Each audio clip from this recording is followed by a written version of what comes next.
먼저 분석함수입니다.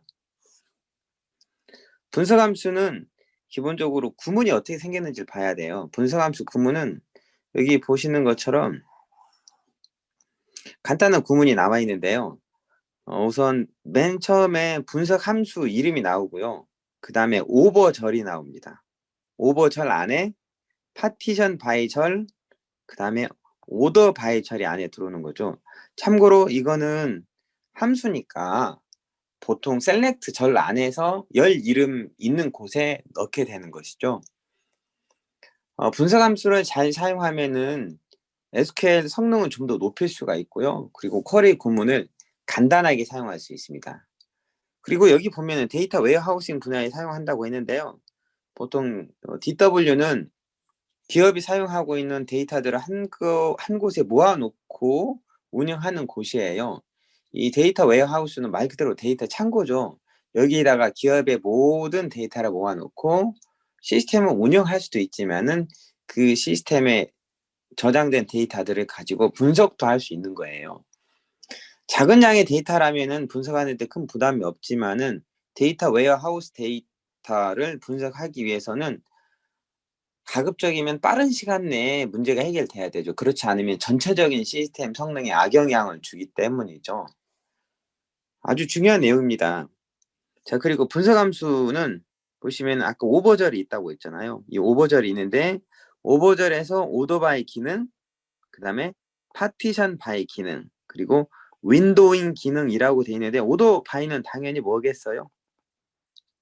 정렬입니다. 그렇죠? 정렬이고 파티션 바이는 그룹 바이하고 비슷해요. 특정 조건을 기준으로 해서 그룹을 나누는 거죠. 그다음에 윈도잉 기능은 보통 우리는 데이터를 조회를 할 때 웨어절 조건절에 맞는 전체 데이터셋을 가지고 어떤 원하는 값을 가지고 있는데 예를 들어서 전체 데이터셋이 이만큼이고요.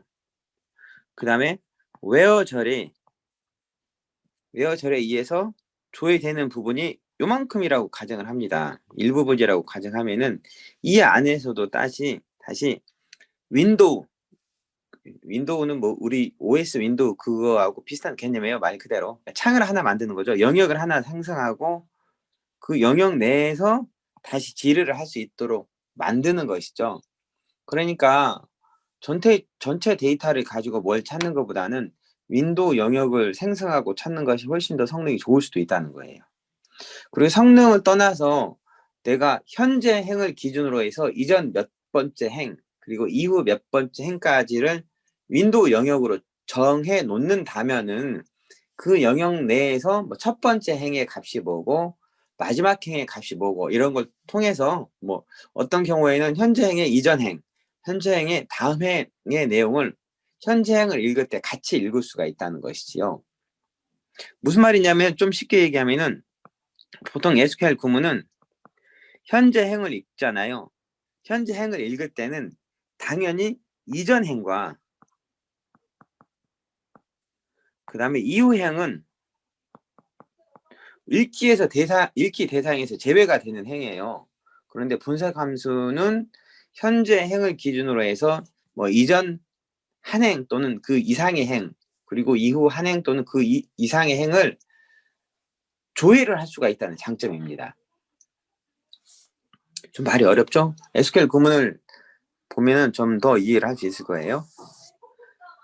자, 우선 여기 보시면 랭킹, 디스트리뷰션, 윈도잉, 그 다음에 리포팅 관련된 함수들이 있는데 몇 개는 어렵지 않습니다. 랭크, 댄스 랭크, 로우 넘버 이런 것들은 조회한 거에 대해서 행번호를 정해주는 거죠.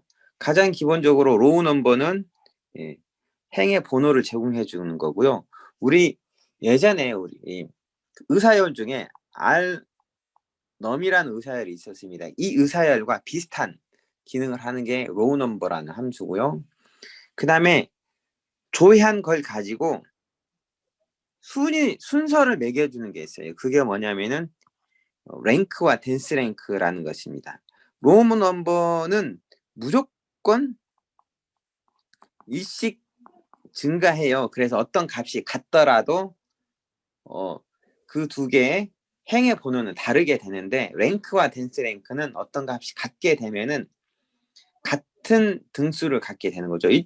말 그대로 이거는 두 개는 등수를 계산합니다. 그냥 랭크는 중복 순위를 계산하지 않는 랭크고요. 그 다음에 댄스 랭크는 중복 순위를 계산해주는 랭크라는 거 알아두시고요. 그 다음에 accumulate distance 이거는 분산된 값을 제공해 주는 거고 ratio to report, percent rank entile, 그 다음에 false value, last value 이런 것들이 분석 함수에 해당되는 겁니다. 근데 이것만 있는 게 아니고 훨씬 더 많은 분석 함수들이 있어요. 요거는 하나씩 설명을 해보도록 하죠. 먼저 순위를 구하는 것. 기본적으로 이 로우 넘버는 뭐라고 했어요? 그냥 순서대로 번호를 매기는 거예요. 그래서 로우 넘버 오더 바이 셀러리 DSC라고 했는데요. 급여의 내림차 순으로 정렬을 한 다음에 그걸 기준으로 로우 넘버를 계산해 주세요라고 하는 거죠. 급여의 내림차 순으로 만들어 놓고 이걸 기준으로 번호를 매겨 주는데요. 17,000 값이 2명이더라도 이건 어떻게 돼요? 그대로 숫자가 2, 3 증가하죠. 그냥 조회하는 거에 대해서 계속 순서 일련 번호를 생성해 주는 거고요. 랭크와 댄스 랭크는 순위를 제공해 주는 거죠. 근데 그냥 랭크 경우에는 첫 번째 거죠. 그냥 랭크의 경우에는 뭐라고 했어요? 중복 순위를 계산하죠. 그러니까 2등이 2명이면은 3등이 없게 되는 거죠. 그래서 그 다음이 4등이 되는 거고요. 댄스 랭크는 중복 순위를 계산하지 않습니다. 그래서 2등이 2명이더라도 그 다음 등수는 3등이 되는 거고요. 이렇게 랭크와 댄스 랭크 이용해서 순위를 계산할 수가 있습니다. 그 다음에 cumulative distance와 percent rank인데요. cumulative distance, percent rank는 비슷해요. 비슷한데 차이점이 뭐냐면은 퍼센트 랭크는 시작이 0이라는 거죠. 그러니까 첫 번째 위치가 0부터 시작하고 accumulated distance는 첫 번째가 0이 아니라는 거예요. 그 차이점이 있습니다. 마지막은 둘 다 1이 되는죠. 한마디로 누적합을 계산하는데 둘 다 비율로 계산해줘요. 그래서 끝까지 가면 100%인데 첫 번째 항목이 0이냐 0이 아니냐 이거로 구분을 하시면 될 것 같아요. 보통 데이터 분석할 때는 퍼센트 랭크보다는 cumulative distance를 많이 사용하죠. 데이터들이 어떤 값이 있는데 이 값이 보통 뭐 독립변수고 이 독립변수가 종속변수에 주는 영향도를 계산할 수가 있거든요. 나중에 여러분 그 1학기 때 통계 선형대수 관련된 내용을 배우게 될 거예요. 독립변수는 영향을 주는 변수, 보통 우리가 X라고 표시하고요. 종속변수는 영향을 받는 변수, Y라고 표시하는데 독립변수는 실제로 데이터를 분석할 때 X가 하나일 확률은 매우 적어요. 수학에서 Y는 AX 플러스 B, 이 경우에는 X가 하나죠. 그런데 Y는 AX1 플러스 BX2 플러스 C 이렇게 되면 X가 두 개잖아요. 실제 데이터를 분석할 때는 X의 데이터의 개수가 많고 그리고 Y는 당연히 하나가 있을 텐데 이렇게 X가 여러 개인 경우에는 독립변수를 대문자로 표시해요. 이건 이제 수학 배우는 사람들이 그렇게 서로가 약속한 거죠. 어떤 중요한 거는 독립변수가 있고 독립변수가 종속변수에 영향을 주는 영향도를 계산하는 거거든요. 그런 상황이 생기는데 영향도를 각 x별로 계산하고 그거의 총합을 계산하면은 1이 돼요. 그러면 이 영향도를 그래프로 어떤 변수가 가장 영향을 많이 주고 어떤 변수가 영향을 적게 주는지 이렇게 영향도를 막대 그래프로 그릴 수도 있고, 이걸 가지고 큐뮬레이트 디스턴스 이용해서 누적 합을 그리면은 그 영향도의 합들이 점점점 많아져서 최종적으로 1이 되는 그래프를 그릴 수도 있어요. 이 큐뮬레이트 디스턴스라는 개념은 나중에 머신러닝 할 때 또 나오는 개념이니까 잘 알아두시면 좋습니다. 퍼센트 랭크하고 차이점은, 퍼센트 랭크 0부터 시작하고 큐뮬레이트 디스턴스는 그렇지 않다는 거 차이점 기억하시고요. 그 다음에 레이트 오트 리포트는 비율이죠. 비율인데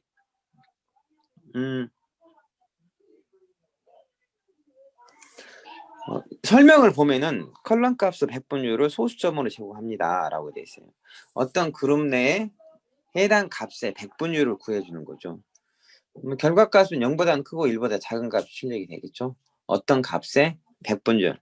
자, 그런데 여기 함수들 보면은, 자, 여기 레토 리포트 있죠. 레토 리포트 있고 거기 오버절이 있잖아요.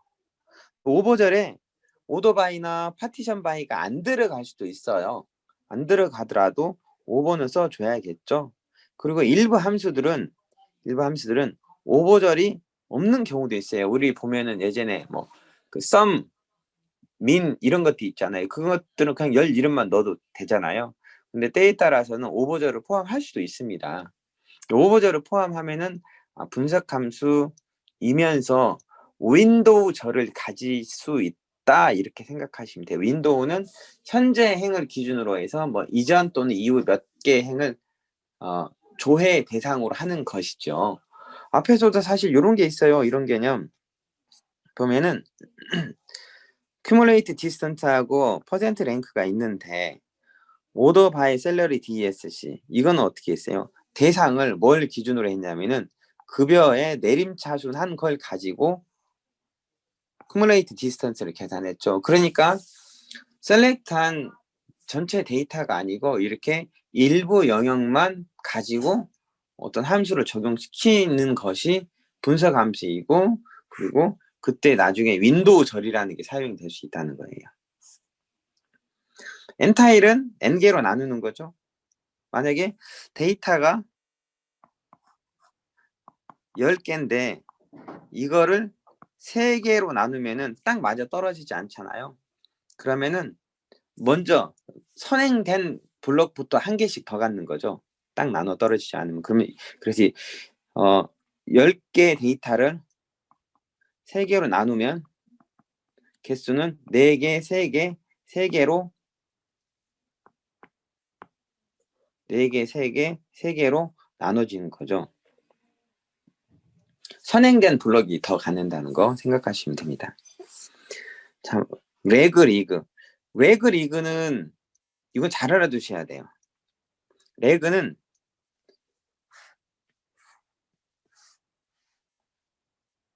설명에서 보면은 이전 n번째 행의 값을 가져올 수 있는 거, 그 다음에 리드는 이후 n번째 행의 값을 가지고 오는 거라고 되어 있는데요. 자, 여기 레그란 함수를 썼습니다. 레그란 함수를 썼는데 레그란 함수는 셀러리를 가지고 와요. 그런데 이전 1번째 행, 그러니까 현재 행의 바로 전행의 데이터를 가지고 오는 거죠. 근데 만약에 현재 행의 전행이 없으면은 0을 가지고 오세요라고 하는 거죠. 이거는 이제 기본값이에요. 기본값이고, 그 다음에 어디서 샐러리를 가지고 오냐 이건데요.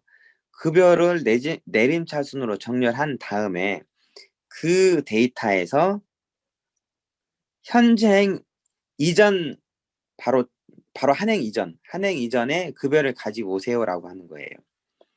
만약에 누군가의 급여를 정렬을 했어요.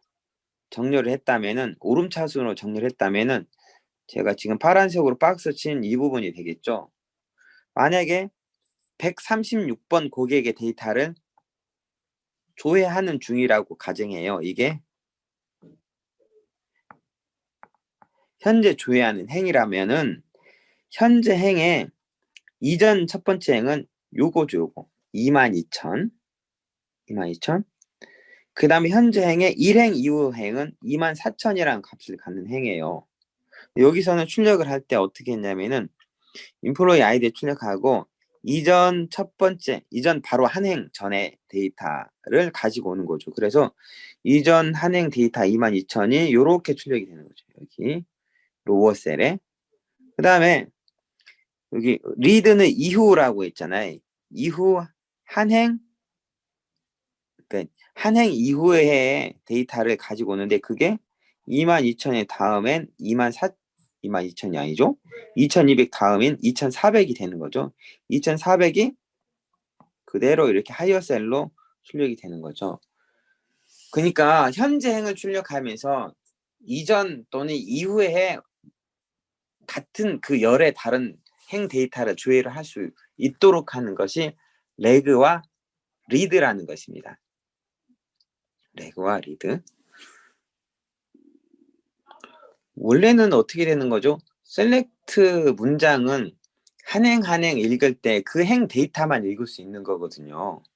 그래서 계속 출력하는데 잘 보시면은 2200이라는 셀러리를 출력하면서 이 사람의 급여보다 정렬상에서 한행 이전의 데이터 그리고 한행 이후의 데이터를 그 행 데이터 출력하면서 같이 출력할 수 있게 하는 장점이 있다는 거죠. 레그에 의해서 이전 행이 윈도우 영역으로 생성이 되는 거고요. 리드에 의해서 또 이후 행이 윈도우 영역으로 생성이 될 수 있는 것입니다.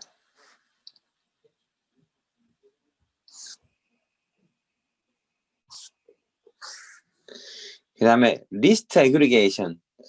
혹시 화면 잘 보이세요? 화면이 제가 윈도우, 그러니까 노트북에서 띄운 화면에는 굉장히 화면이 흐려 보이는데 여러분 화면 잘 보여요? 제 노트북만 잘 안 보이는데 잘 보이면 다행입니다. 제 노트북 화면에는 좀 흐려 보여서요. 혹시 여러분이 잘 보이는지 확인해 보겠습니다. 자, 리스트 애그리게이션은요. 이거 정말 요긴하게 쓸 수 있는 거예요. 리스트 애그리게이션은 뒤에 within 그룹이라는 절이 나옵니다. within 그룹 절에 order by hire date 이렇게 되어 있는데요. 이거 어떻게 쓰냐면은 말 그대로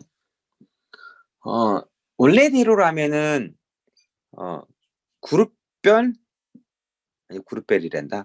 부서별 사원의 이름을 출력할 수는 없어요. 부서별 사원의 이름을 출력해 주세요라고 하면은 그러면은 이렇게 되는 거죠. 만약에 SQL 구문은 실은 안 되겠지만 작성해 보면요. 셀렉트 부서 아이디 나오겠죠. 디파트먼트 아이디 그 다음에 이름은 first name에 있고 그 다음에 from employees 그 다음에 여기 뭐가 들어가겠어요? 부서별이니까 그룹 바이 절이 들어가겠죠. 그룹 바이 다음에 디파트먼트 아이디 이렇게 실행시키잖아요. 이거 구문 실행이 안 돼요. 왜 그러냐면은 예전에 그룹 바이 할 때 뭐라고 나왔냐면요. 뭐라고 설명했냐면요. 그룹 바이 절에 없는 열은 셀렉트 절에 직접 올 수 없다. 만약에 오려면요. 여기가 뭐 카운트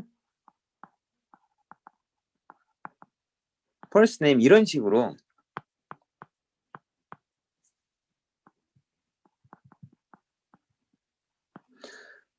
집계하는 함수가 있어야 돼요. 근데 나는 그룹별 사원의 이름을 출력하고 싶다라고 했을 때 이렇게 작성하면 실행이 안 된다는 거죠. 그때 리스트 애그리게이션을 쓰면 됩니다. 리스트 애그리게이션은요. 하이어 데이트로 어떻게 했어요? 정렬을 한 다음에 어떻게 했어요?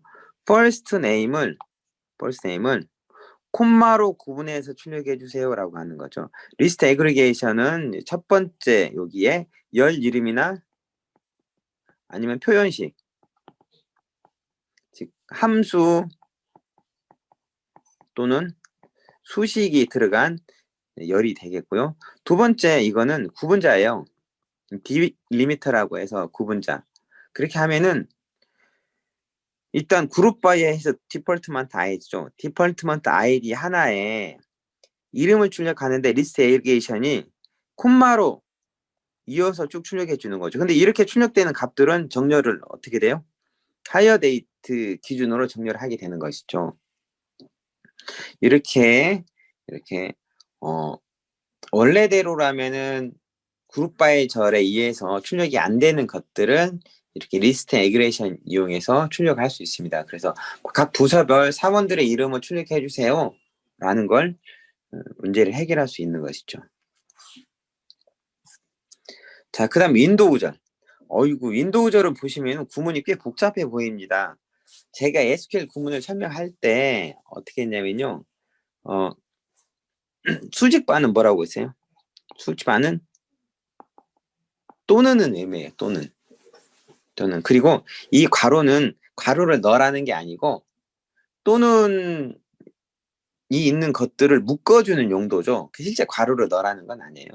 자, 그러면은 분석 함수는 로우즈나 아니면 레인지가 먼저 오고 그 다음에 between A and B 아니면은 unbound proceeding, current row, 그 다음에 value expression preceding 중 하나가 와야 된다는 거죠. 먼저 between A and B가 온다면은 이거는요 뭐냐면은 아까 제가 이거 얘기했죠. 내가 조회하는 그 웨어전 조건에 해당하는 데이터에서 현재 행을 읽으려고 하잖아요. 현재 행의 이전 몇 번째 행, 이후 몇 번째 행은 뭐로 알 수 있냐면은 레그 리드로 알 수 있어요. 근데 여기는 내가 조회하려고 하는 행의 몇 번째 행부터 몇 번째 행까지 영역을 생성해 주세요 라고 하는 것이 between A and B예요. 자, 근데 between이 뭐냐면요. between 다음에는 unbounded proceeding. 그냥 첫 번째 행부터 모든 영역을 생성해 주세요 라고 할 수 있죠. 아니면요. 영역이 현재 행부터 생성되게 해주세요. 시작은 현재 행부터. 그렇게 할 수도 있겠죠. 꼭 이전 몇 번째 행을 윈도우의 시작 영역으로 할 필요는 없어요. 현재 행부터 해주세요 라고 할 수 있고요. 또는 또 뭐가 들어갈 수 있냐면요. value expression preceding, value expression following. 뭐냐면은 현재 행보다 몇 개 전 행부터 윈도우 영역의 시작 영역을 생성해 주세요. 아니면은 여기 value expression 다음에 following이 들어가면요. 현재 행의 이후 몇 번째 행부터 윈도우 시작 영역을 생성하게 해주세요 라고 하는 것이죠. 요거를 그림으로 그려보면은 만약에 웨어전 조건에 의해서 만들어지는 영역이 요만큼이고 현재 행이 까만색으로 나타냈어요. 까만색 나타냈다면 unbound proceeding은 시작이 이렇게 되는 거죠. 처음부터 되게 하는 거고요. 그 다음에 만약에 current row로 하면은 중간에 current 행이 있다면 unbound proceeding은 current row는 시작이 윈도우 영역 시작이 현재 행부터 시작되는 것이요. 그리고 만약에 다시 웨어전 조건에 의해서 생성되는 영역이 빨간 네모, 그 다음에 current 영역이 그 다음에 까만 네모. 근데 여기에 value expression preceding 예를 들어서 뭐 1 preceding이라고 하면은 윈도우 영역은 현재 행의 이전 영역부터 되는 거죠. 이렇게. 만약에 1 following이라고 되어 있으면은 전체 영역이 이만큼이어서 현재 영역이 까만 네모고요. 1 following이라고 하면은 윈도우의 영역이 현재 행 바로 다음부터 생성이 되는 거죠. and 다음에는 어디까지? unbounded following이면은 끝까지. current row는 그냥 현재 행까지 윈도우 영역은. 그 다음에 뭐 value expression preceding, value expression following 이용해서 윈도우의 끝 영역이 현재 행의 이전 몇 행 또는 현재 행의 이후 몇 행까지를 지정할 수 있습니다. between A and B 이용하고요. between A and B가 들어가거나 아니면은 unbounded proceeding 또는 current row 아니면 뭐 proceeding 할 수 있습니다. 이거 윈도우 영역을 생성을 할 때 줘야 하는 데이터가 있고요. 이유는 뭐 신경 쓰지 않을 거예요. current row가 이렇게 까만색으로 표시가 된다면요. 이거를 그냥 시작하는 영역만 생성할 수 있죠. 시작하는 영역만. unbounded proceeding은 전체. current row는 현재.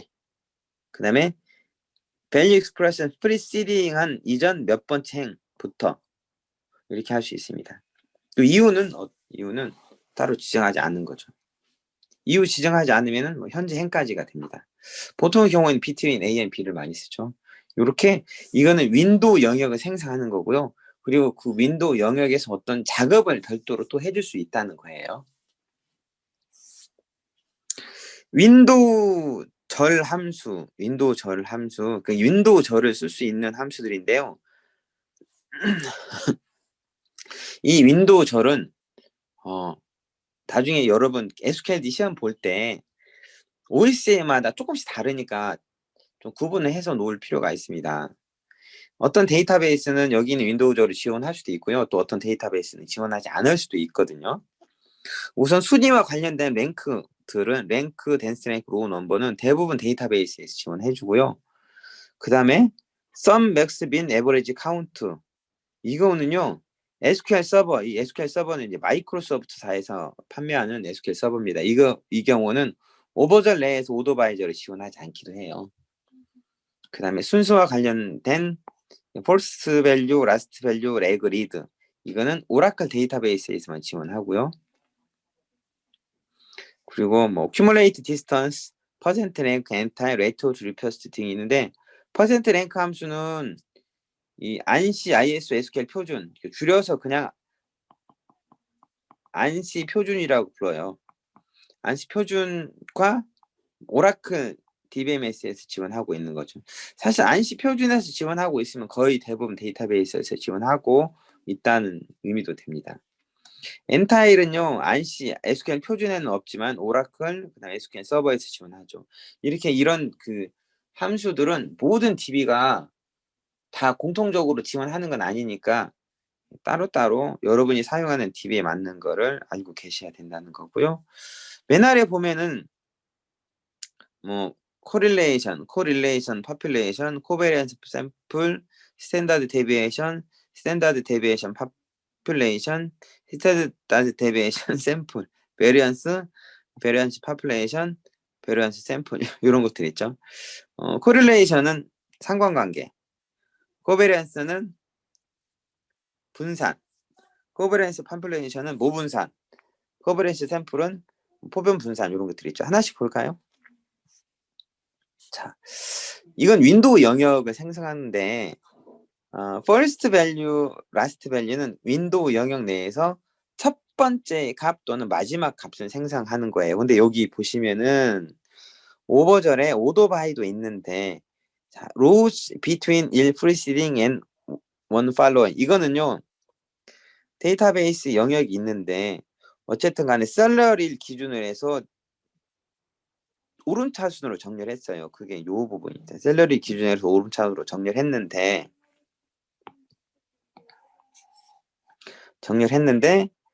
윈도우 영역을 어떻게 생성하냐면요.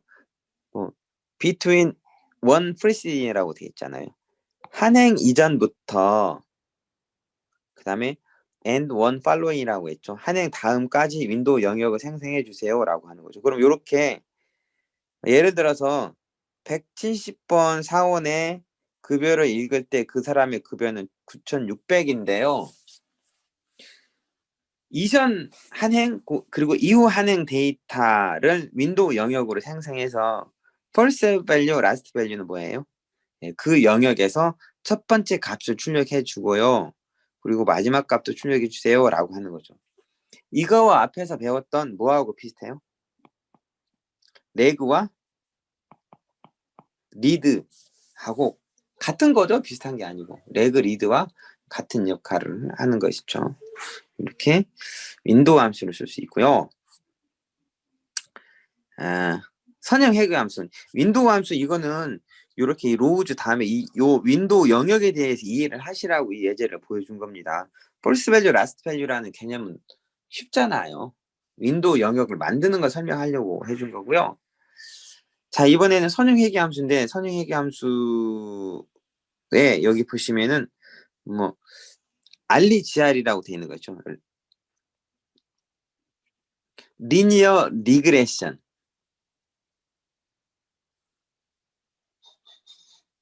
RGR로 시작하는 것들이 있거든요. 얘는 선형 해기 함수인데 잠깐만 앞에서 제가 함수도 요거 앞에서 한번 설명을 언뜻 한 것 같은데 했는지 안 되는지 정확하게 기억 못하겠습니다. 잠깐 설명하면요. 코릴레이션 이거 뭐냐면요. 상관계수라는 거 출력하는 거예요. 그 다음에 코베리언스 파퓰레이션 이거하고 그 다음에 코베리언스 샘플 그 다음에 베리언스 요 세 가지는 뭘 계산하냐면 분산을 계산하는데요. 코베리션 파퓰레이션은 뭐냐면요. 모분산 코베리언스 샘플은 표본 분산 그 다음에 그냥 베리언스는요. 얘는 코베리언스 샘플과 같아요. 요것도 표본 분산 그 다음에 스탠다드 데비에이션, 스탠다드 데비에이션 파퓰레이션, 스탠다드 데비에이션 샘플 요거는 표준 편차 근데 표준 편차 이게 스탠다드 데비에이션 샘플도 마찬가지고요. 그 다음에 스탠다드 데비에이션 파퓰레이션은요. 다시 설명할게요. 이럴 수가. 다시 잘못 설명했습니다.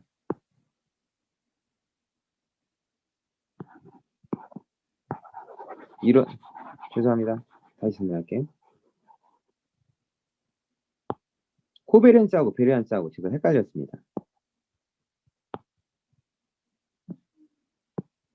먼저 코릴레이션 이건 상관계수 맞아요. 상관계수 맞고 그 다음에 맨 아래 이 베리언스가 이게 분산인데 그냥 베리언스는 표본 분산 그 다음에 베리언스 샘플도 표본 분산이고요. 베리언스 파퓰레이션이 모분산 그쵸?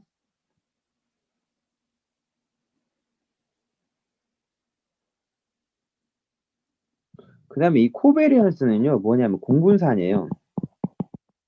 공분산을 계산하는 거고 그 다음에 스탠다드 데비에이션 이거 표준 편차죠. 표준 편차인데 이 POP가 들어가면 모 표준 편차 그 다음에 샘플이 들어가면 표본이에요. 디폴트는 표본 표준 편차입니다. 코베리언스하고 베리언스를 아까 잠깐 헷갈렸어요. 이렇게 이름이 달라요. 보시면은 스탠다드 데비에이션 뒤에 샘플이 붙는 게 표준 편차인데 베리언스는요. 베리언스 샘플가 없어요.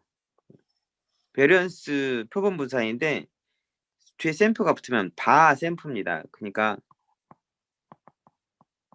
베리언스 샘플은 함수가 없어요. 나중에 이렇게 시험 나오면 많이 틀리거든요.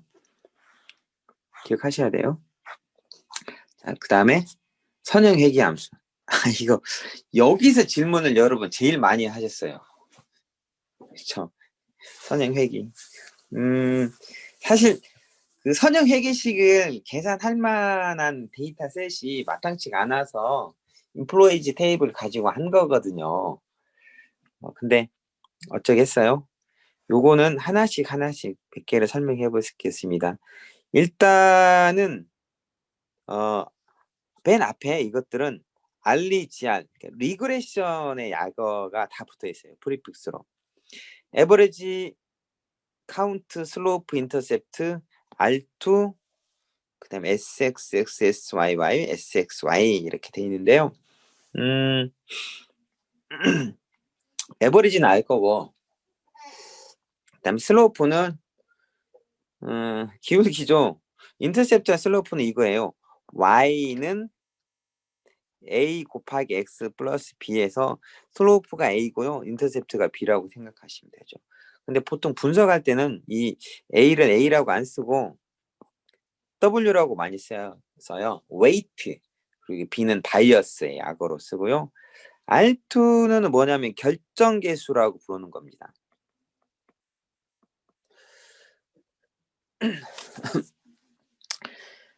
결정계수는 그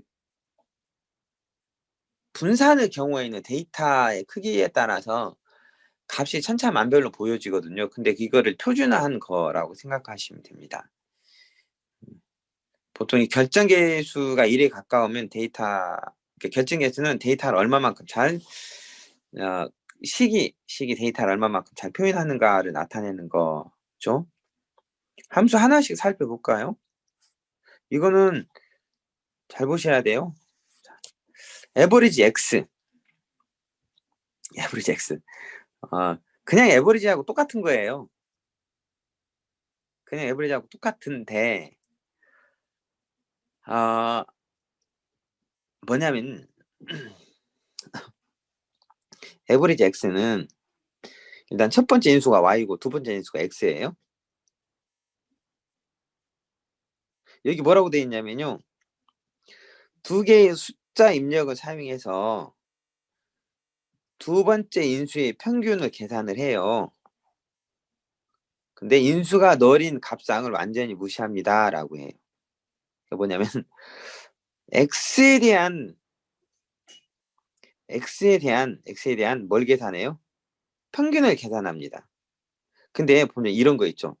에버리지 하고 여기 XS예요. 그럼 X의 평균 계산이 하는데 X가 널이면은 평균의 계산이 안 된다고 했죠. 그렇죠. 널이 아닌 것들만 평균의 계산해요. 근데 Y도 널일 수 있거든요.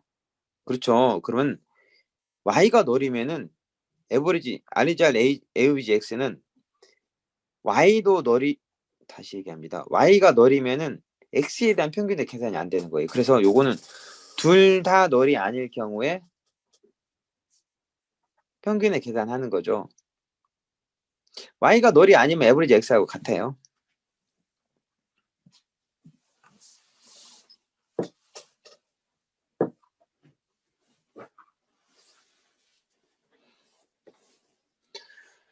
자, 그러면 에버리지 YX는요, 이거를 첫 번째 인수, 이 Y의 평균을 계산하는데, 보통 AVG 이렇게 Y면은, 이렇게 하면은, Y가 널일 경우에는 평균에서 제외가 되잖아요. 이 경우에는 X가 널일 때도 평균에서 계산된다는 거죠. 쉽게 얘기하면은, 두 인수가 둘 다 널이 아닐 경우에만 평균을 계산한다는 거죠. 근데 AVG X는 이제 두 번째 인수에 대한 평균, AVG Y는 첫 번째 인수에 대한 평균을 계산한다는 거예요.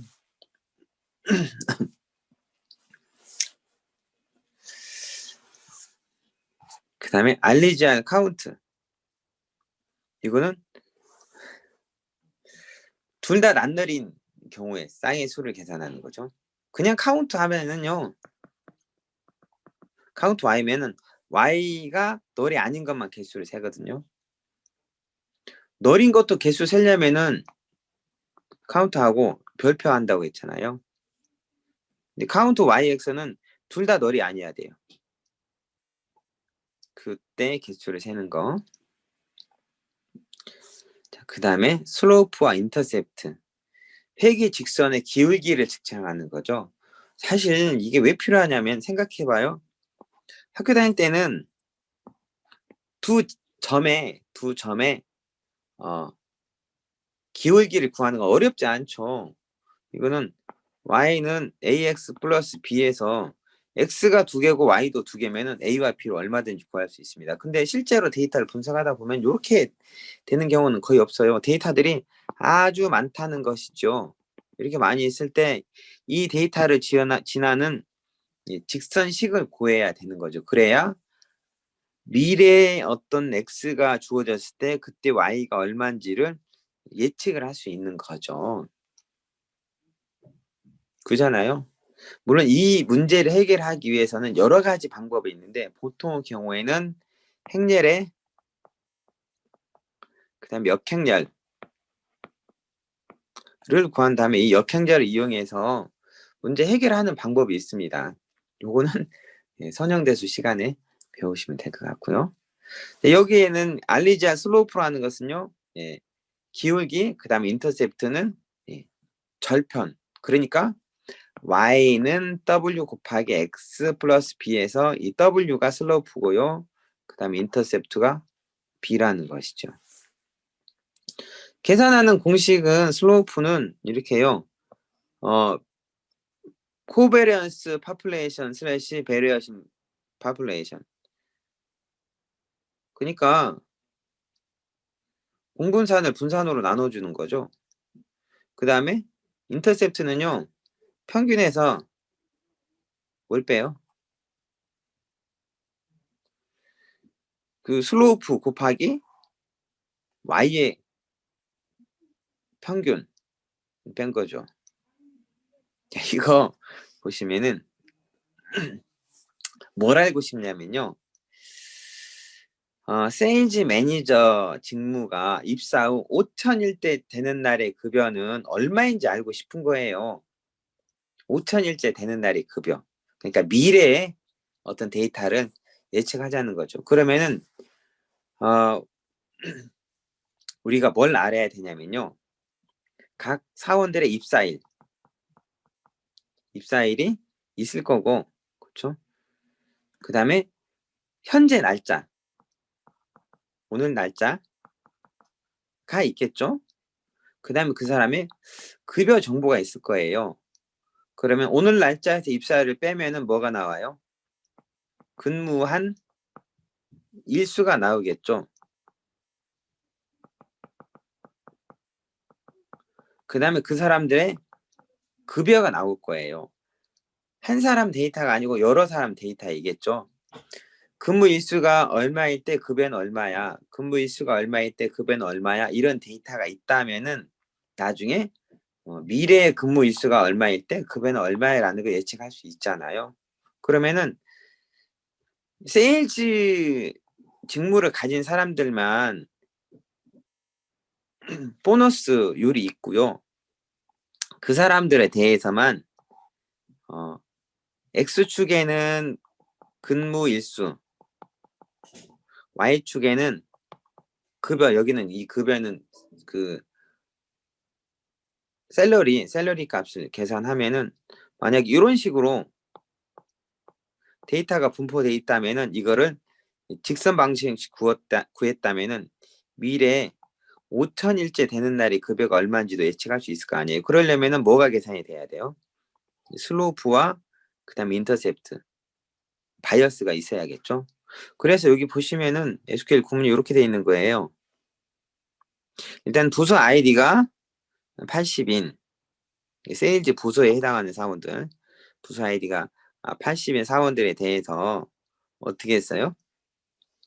직무 아이디, 그 다음에 급여 아이디, 이제 사원 아이디, 급여를 먼저 출력하죠. 그리고 자, 지금까지 며칠이나 근무했어요? 라는 걸 계산해 봅니다. 그리고 슬로우프를 계산하는데 슬로우프란 함수는 있잖아요. 슬로우프 함수는 잘 보시면은 함수가 첫 번째 인수로 뭐예요? y. 이게 뭐냐면 종속 변수예요. 두 번째 인수는 뭐냐면 x죠. 이게 독립 변수입니다. 그러니까 우리 같은 경우에는 아까 근무 일수와 그다음에 급여라고 보면요. 근무 일수가 많을수록 급여가 높아질 확률이 높잖아요. 그쵸? 급여가 많다고 근무 일수가 많다. 요렇게는 아니잖아요. 그래서 근무 일수 얘는 X 독립변수로 놓고요. 급여는 뭐예요? Y 종속 변수로 놓는 거지요. 그래서 알리지아 슬로프라는 함수의 첫 번째 인수는 급여로 놓은 거죠. 종속 변수. 그 다음에 두 번째 인수 이거 뭐예요? 이거 근무 일수를 독립변수 X로 놓은 거죠. 근데 자 여기 보면은 파티션 바이 잡 아이디 이렇게 했어요. 아하. 직무 아이디로 어떻게 했어요? 직무 아이디로 다시 한번 파티셔닝 한 거예요. 나눈 거죠. 직무별로 좀 다르니까 직무별로 파티셔닝 한 거죠. 그리고 이거를 어떻게 했어요? 네. 소수점 이하 두 번째 자리까지만 라운드 함수 이용해서 출력한 거예요.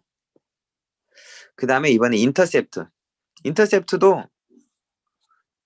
함수가 첫 번째 인수로는 종속 변수, 두 번째 인수로는 독립 변수가 들어가잖아요. 그래서 여기 보시면은 알리지아 인터셉트의 첫 번째 인수 셀러리 이 y죠. 두 번째 인수에는 근무 일수.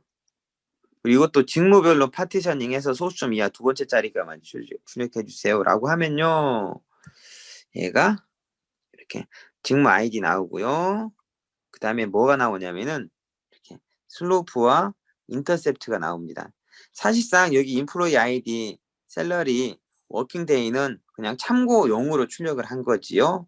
만약에 이렇게 그냥 특정 직무들의 그 근무 일수와 그 다음에 급여에 대한 회기 모형을 만들고 싶다라고 하면은 인플로이 아이디, 셀러리, 워킹데이 빼고 맨 앞에다 디스크팅크도 넣어주면 되겠죠.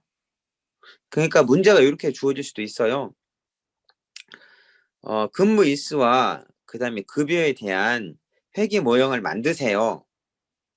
라고 하면은 요거 중간에 인플로이 아이디 셀러리 빼버리고 그 다음에 워킹데이도 빼고 나머지 뭐 직무 아이디하고 그 다음에 여기 슬로프와 인터셉트 출력하는데 맨 위에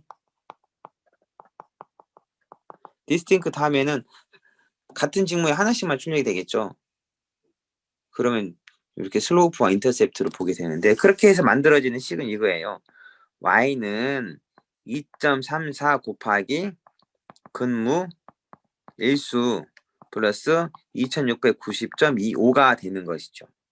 그러면은 5000일째 되는 날이 급여는 위에도 써져 있네요. 5000 곱하기 이게 x죠. 그 다음에 2.34 이게 웨이트예요. 플러스 2690.25 이게 바이어스고 그렇게 해서 급여는 14,390달러 라고 예측을 할 수 있는 것이죠. 곰곰이 생각을 해보셔야 되는 겁니다. 예, 안타깝게도 뭐 2차 방정식, 3차 방정식을 못 만들어요. 슬로프와 인터셉트는 1차 방정식만 구할 수 있습니다. R2 결정계수죠. 결정계수. 이거는 내가 만든 회계 직선이 데이터를 얼마만큼 잘 표현하는지를 알아볼 때 쓰는 거예요.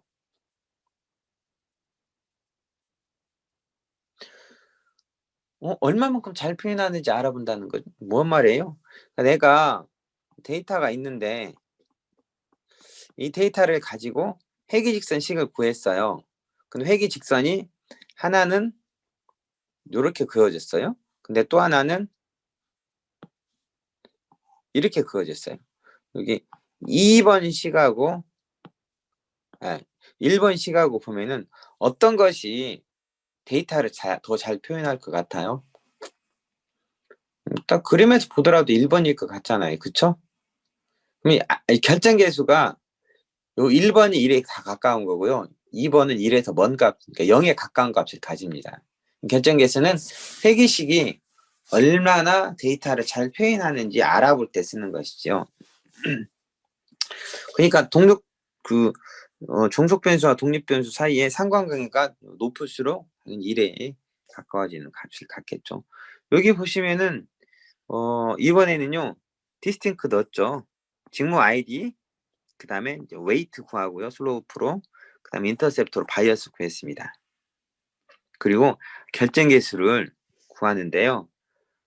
세일즈 매니저는 이렇게 되는 거죠. 식이 y는 2.34 곱하기 근무 일수 플러스 2690.22. 근데 얘가 R2 값이 0.83이죠. 아하, 세일즈 매니저는 어쨌든 근무 일수가 많을수록 뭐라는 뜻이에요? 네. 그 외에도 높아지는데 이 식이 데이터를 83% 정도 설명한다라고 하는 거고요. 세일즈 레프레젠테티브 같은 경우에는 y는 2.52 곱하기 근무일수 마이너스 1661.62 되는데 이거의 결정에서는 0.65잖아요. 이 식이 데이터를 65% 설명한다라는 거죠. 그러면은 어떤 데이터의 회계식이 더 잘 만들어진 거예요? 세일즈 매니저의 회계식이 이제 더 잘 만들어졌다는 거죠. 이렇게 결정 계수를 통해서 회계식의 데이터를 얼마만큼 잘 표현하는지도 알 수 있습니다.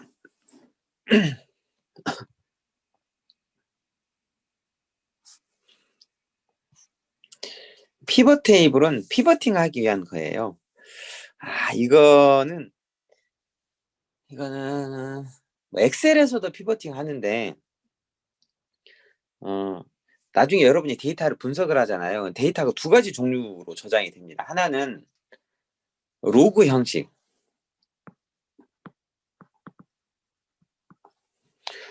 또 하나는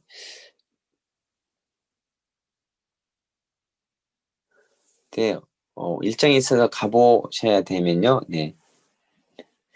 안녕. 녹화본 유튜브에 올려줄게요. 네. 그 동영상 제가 제공한 제 사이트에서도 내용은 거의 비슷해요. 네, 오늘 것도 올려드리겠습니다. 갈 사람은 안녕. 만약에 메일로 질문했는데 제가 여기서 안 했다면 나중에 메일 확인해서 답을 또 별도로 드릴게요. 자, 로그 형식. 그리고 사전 교육은 이게 마지막이에요. 앞으로 없습니다. 온라인 제 사이트를 통해서 학습하시고 궁금한 점 있으면 이메일을 통해서 물어보시면 좋을 것 같아요. 제가 1학기 데이터베이스 강의를 제가 하진 않습니다. 저는 계약 기간이 올 2월로 종료가 돼서 저는 우리 학과 데이터 애널리틱스 학과에서는 더 이상 수업을 안 해요. 그렇더라도 여러분과의 관계는 계속 지속이 될 거고 학회 중에 궁금한 점 있으면 언제든지 물어보세요. 저는 3단의 연구교수로 근무를 하면서 계속 프로젝트를 진행하고요. 기회가 된다면은 아마 저와 같이 프로젝트를 진행할 수 있지 않을까 생각됩니다. 저는 여러분의 지도교수는 하지 못하더라도요. 이원석 교수님을 여러분이 지도교수로 하면은 아마 저와 같이 프로젝트를 할 수 있지 않을까 생각됩니다. 왜냐하면 제 3단 프로젝트에 참여 연구원이 필요하거든요. 열심히 할 사람이 필요하죠. 물론 저 말고 다른 교수님들도 연구 많이 하시니까, 프로젝트 많이 하시니까 그 교수님들 밑에서 하셔도 좋고요. 네. 네, 감사합니다. 안녕. 남으신 분은 계속 설명할게요. 이 데이터가 두 가지 형식이 있어요. 하나는 로그 형식. 뭐냐면은 어떤 이벤트가 발생할 때마다 그 기록을 계속 저장하는 거죠. 또 하나는 로그 형식은 아니고 그냥 거래 기록은 아니고 한글로 쓰니까 너무 어색한데요. 트랜잭션 형식이라고 되어 있는 거예요. 네, 안녕히 가세요. 요거 설명하고 제가 Q&A 해드리겠습니다. 네. 자. 자, 트랜잭션 형식인데 데이터가 시간에 따라서 계속 쌓이는 경우죠.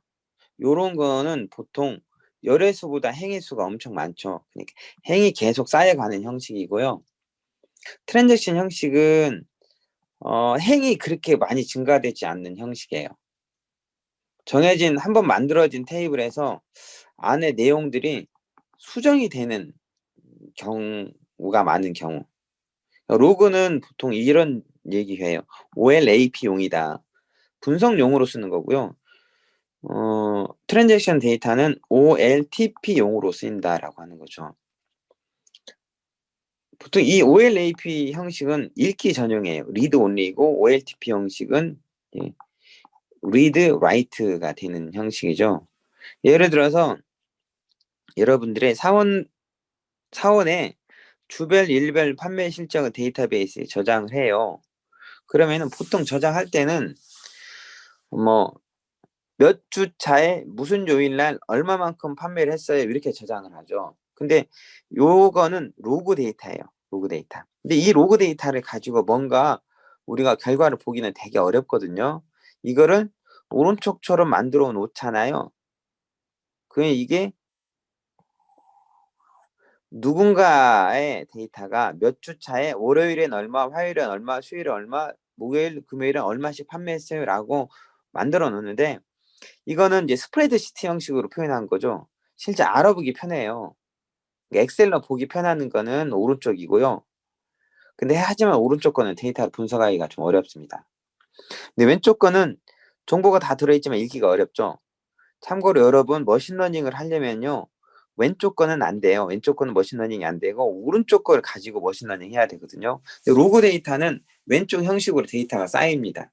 이걸 가지고 어쨌든 오른쪽 형식으로 바꿔줘야 되는데 왼쪽처럼 데이터를 뭐라고 부르냐면요. 롱 포맷이라고 부르죠. 롱 위로 긴 왼쪽 거 롱 포맷 오른쪽 거를 와이드 포맷이라고 부르기도 하죠. 근데 어쨌든 간에 롱 포맷 데이터는 와이드 포맷 데이터로 변환을 해줘야 돼요.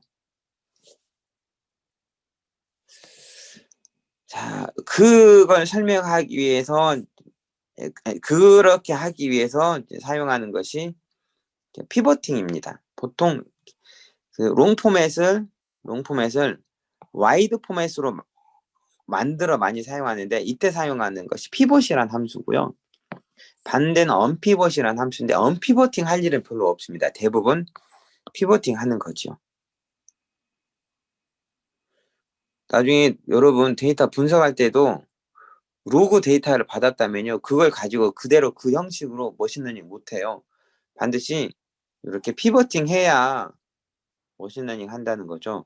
나중에 파이썬에서 판다스라는 패키지 배울 때요. 그때 피봇 언더바 테이블이라는 함수를 잘 알아두셔야 돼요.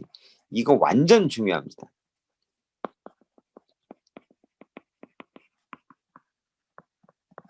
파이썬의 판다스 패키지 안에 있는 피봇 테이블이라는 함수 있어요. 매우 중요해요. 이걸 모르면은 문제 해결을 못할 수 있으니까요. 근데 오라클에서도 그거와 같은 게 피봇, 반대는 언피봇이라는 거죠. 이거는 나중에 여러분이 좀 더 자세하게 구문을 한번 보세요. 동영상 몇 번 보시면 금방 이해하실 거예요. 제가 이렇게 계속 설명하진 못하고 요 내용 그만 설명하고 Q&A를 갖겠습니다. 몇 분이 저한테 메일을 보내주고요. 그 다음에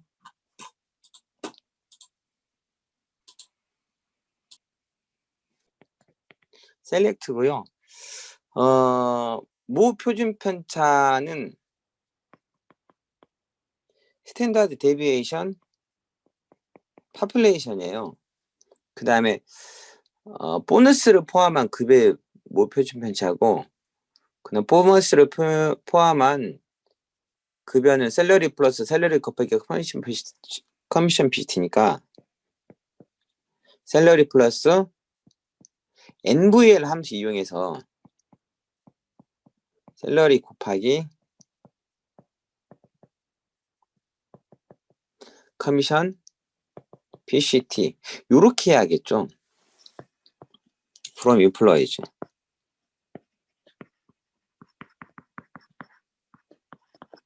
요렇게. 물론 소수점 이하 두 번째 자리까지 출력하려면 라운드 함수를 쓰면 되고요. 요런 질문이 하나 있었고요. 그 다음에는 SH 클락 직무의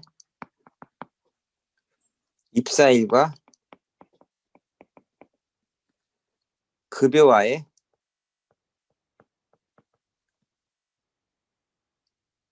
회귀 방정식 웨이트와 바이어스를 구하세요 라고 했습니다.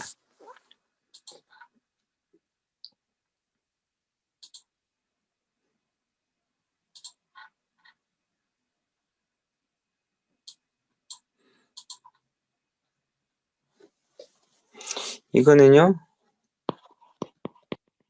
셀렉트 디스팅크트 쓰는 게 좋겠네요. 그 다음에 뭐 직무 아이디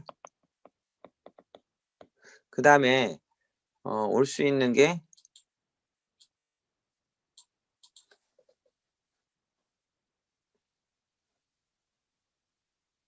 기울기와 절편이니까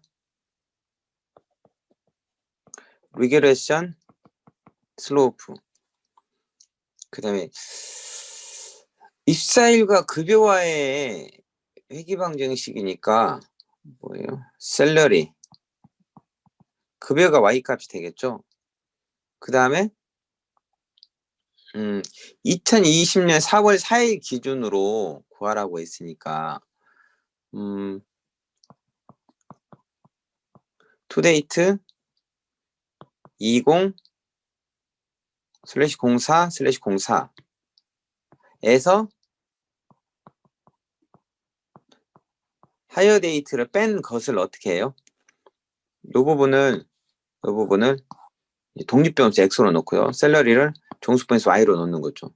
이렇게 하면은 뭐가 나와요? 슬로프가 나오고 마찬가지로 인터셉트도 똑같이 구하시면 되겠죠. 중간에 콤마 찍고 그 다음에 R, GR 인터셉트하고 Y는 셀러리 그 다음에 X는 그대로 놓으면은 네, 어렵지 않게 문제를 해결할 수 있습니다.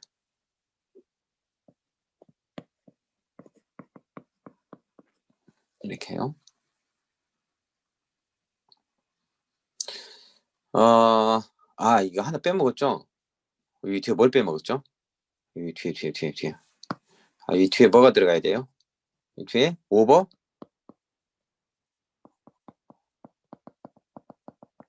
파티션 바이 잡 아이디가 들어가야겠죠. 요게 들어가야 돼요. 오버절 들어가야 됩니다. 오버절 여기도 들어가고 슬로우프 뒤에도 이 내용 들어가야 돼요. 오버절이. 그 다음은 부서별 보너스를 포함한 급여의 표준 편차가 3촌보다 큰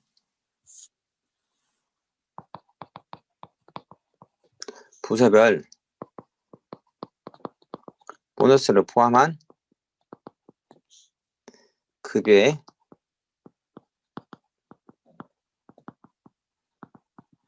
표준 편차가 그냥 표준 편차가 아니고요.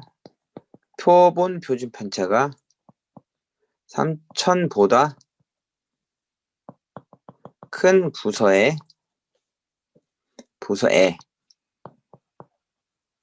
속하지 않는 부서여야 돼.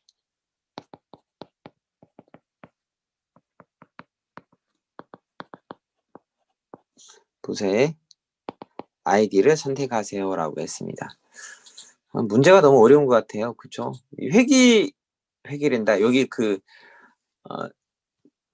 분석 함수들은 몇 문제 안 되는데 푸는 시간은 제가 꽤 많이 줬을 거예요. 그래도 아마 부족하지 않았을까 생각됩니다.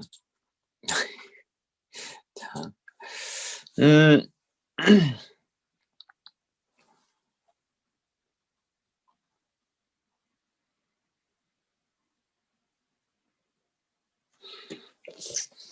이거는요. 셀렉트 부서별 디파트먼트 아이디 하고요. 그 다음에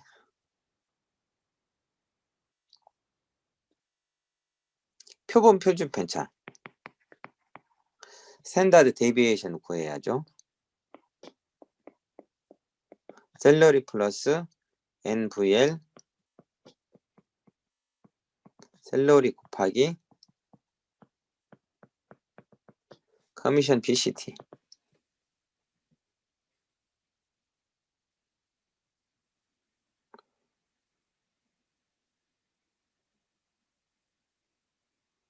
콤마 0 맞죠? 스탠다드 데비에이션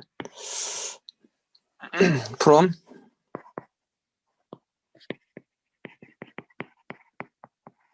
employees 하고 그 다음에 뭐가 나와야 돼요? 그룹 바이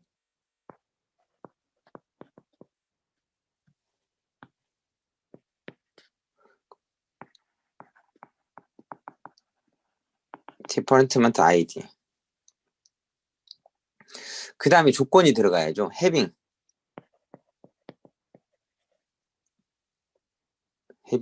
stddev 요게 여기 그 다음 아까 stddev 한 내용 있죠. 요거 그대로 쓰시면 되겠죠.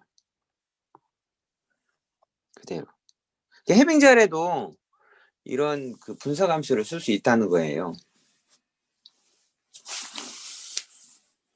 나중에 정렬을 해 보면은 결과를 더 쉽게 구분할 수 있죠. 오더 바이 1이라고 써도 됩니다. 왜냐하면 첫 번째 열이 디폴트먼트 아이디니까요. 이렇게 숫자로 쓰는 것보다 열 이름 쓰는 게 더 낫긴 하겠지만요. 이렇게 간단하게 쓸 수도 있습니다. 이렇게 그 해빙 절에도 분석 함수를 사용할 수 있어요. 그 다음은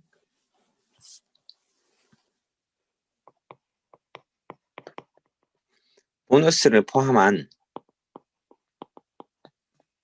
급여가 4등인 사원의 아이디를 모두 출력하세요.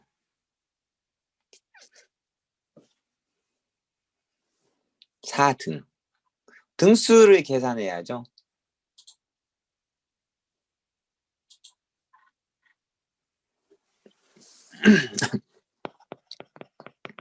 셀렉트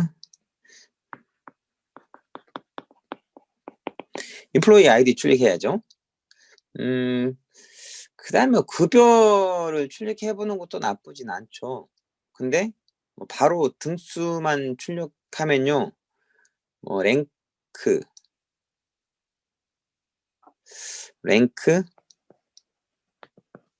그 다음에 여기에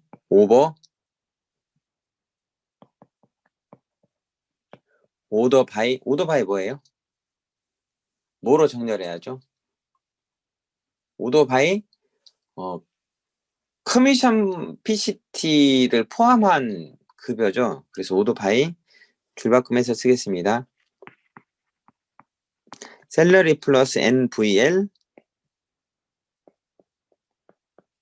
셀러리 곱하기 커미션 PCT 0 커미션 PCT가 널이면 0 출력하라고 하고요. 이렇게 이 부분이 오더 바이 다음에 나와야 되죠. 그리고 이거에 내림차순으로 해주세요. from employees라고 하면 되겠죠. 이렇게 출력한 거에서 사원의 아이디 그리고 등수가 나오게 될 텐데 4등인 거 체크해 주면 되겠죠. 이렇게 그 다음에 볼까요?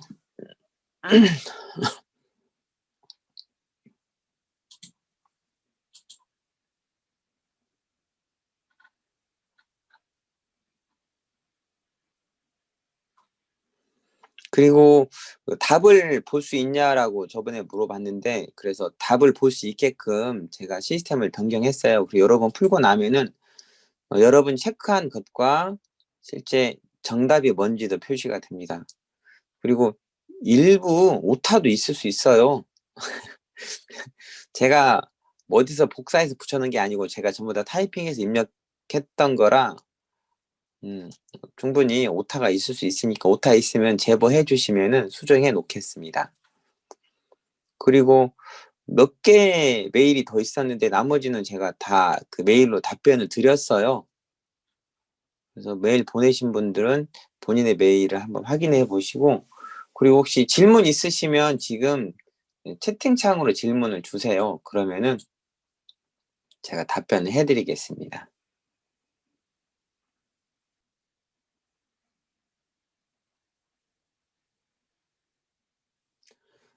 그렇죠. 인서트 피봇이랑 피봇의 결과가 같은 거로 보이는데 기능적으로 같은 건가요?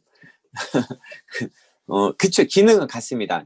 차이점이라고 하면은 그냥 피봇하면 피봇한 것을 어떻게 해요? 화면에 출력을 하는 거예요.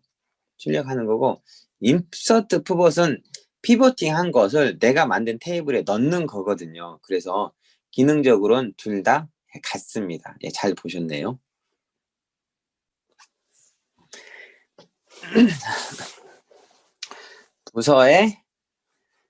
부서의 평균 이상 급여를 받는 사원들의 부서 번호, 이름, 급여, 부서별 평균 급여를 출력. 이거 서브쿼리죠. 이 서브쿼리. 서브쿼리가 종류가 여러 가지가 있죠. 서브쿼리가 셀렉트 절에 나오는 서브쿼리가 있고요. 그 다음에 프롬 절에 나오는 서브쿼리가 있고, 프롬 절에 나오는 서브쿼리를 뭐라고 했어요? 인라인 뷰라고 불렀어요. 뷰로 사용되거든요. 그것도.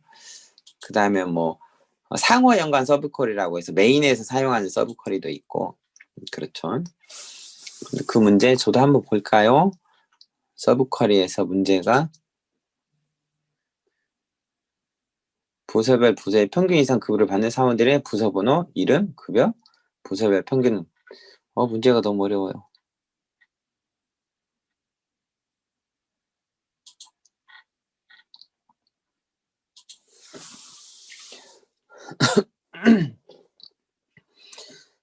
부서별 평균 급여. 부서별 평균 급여. 부서별 평균 급여를 구하시려면은 이게 그 상호 연관 서브쿼리가 들어가야 돼요.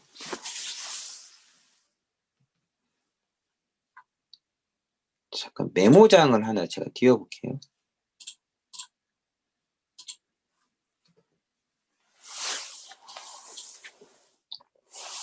지금 우리 이하경 님이 보내주신 SQL 구문과 실제 정답과의 구문을 한번 비교를 해보겠어요.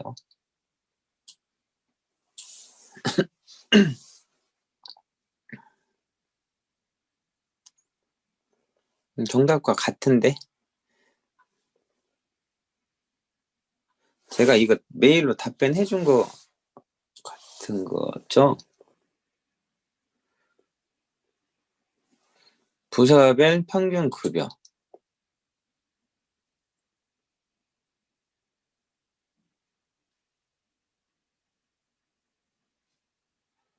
제가 복사를 하고요. 복사가 컨트롤 C.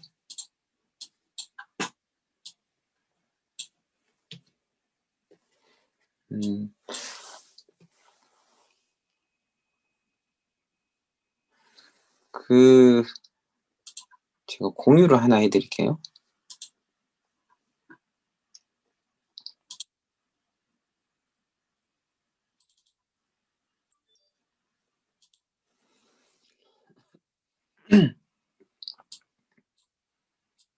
이거 보시면은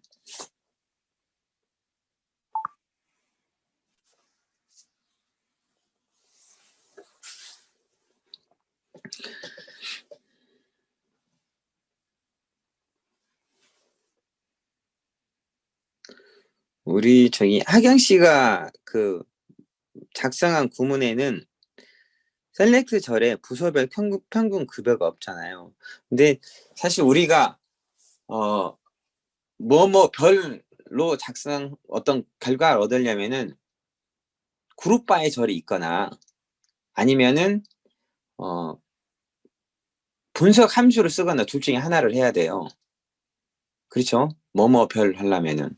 근데 문제에서는 부서의 평균 이상 급여를 받는 사원들의 부서번호, 이름, 급여, 그리고 부서별 평균 급여를 출력하라고 했죠. 일단 그래서 평균 이상 받는 사람들만 뽑아야 하잖아요. 그거는 웨어절은 잘 작성했어요. 이렇게 평균 이상, 그러니까 평균을 먼저 계산해야죠. 부서별 평균을. 근데 이 부서들이 어디서 나와야 되냐면요, 셀렉트 절의 부서 아이디와 같은 부서 아이디가 나와야 돼요. 그래서 이렇게 서브 쿼리는 메인 쿼리에 어떤 이메일 값 하나를 가지고 와야 되거든요. 그래서 여기 보시면은 프롬절의 인플로이에 A라고 했고요.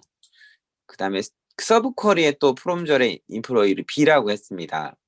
셀렉트 절 바깥 거는 한행 읽게 되겠죠. 한행 읽으면서 그 특정 행이 가지고 있는 부서 아이디가 서브 쿼리가 실행될 때 어떤 행이 가지고 있는 부서 아이디하고 같은 경우에 해당하는 것들만 어떻게 해요? 급여의 평균을 계산하는 거죠. 이렇게. 이 부분은 뭐 잘 작성했어요. 참고로 저는 이 뒤에다가 그룹 바이 디파트먼트 아이디라고 했잖아요. 이렇게 하면은 사실 이건 안 넣어도 상관없습니다.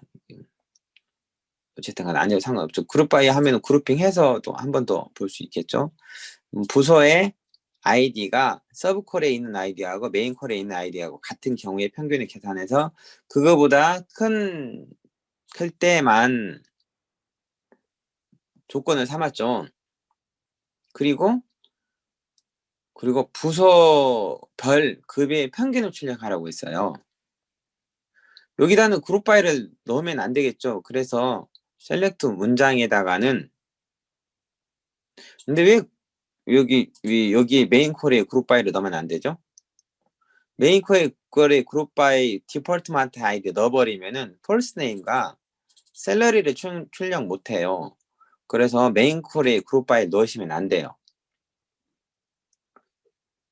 이런 얘기 있잖아요. 제가 몇 번 얘기했지만은 그룹 바의 절에 없는 열은 셀렉트 절에 직접 올 수 없다라는 게 있잖아요. 그래서 여기 셀렉트 절에 파티션 바이라는 절을 포함하는 분석 함수 에버리지를 쓰는데 오버절을 그리고 파티션 바이를 갖는 구문을 통해서 급여의 평균을 출력을 해주셔야 된다는 거죠. 그렇죠. 생소하죠.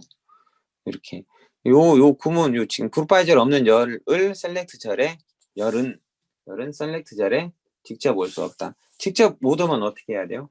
다른 함수에 의해서 결과가 한 개만 출력되는 것이 올 수 있다는 것이지요.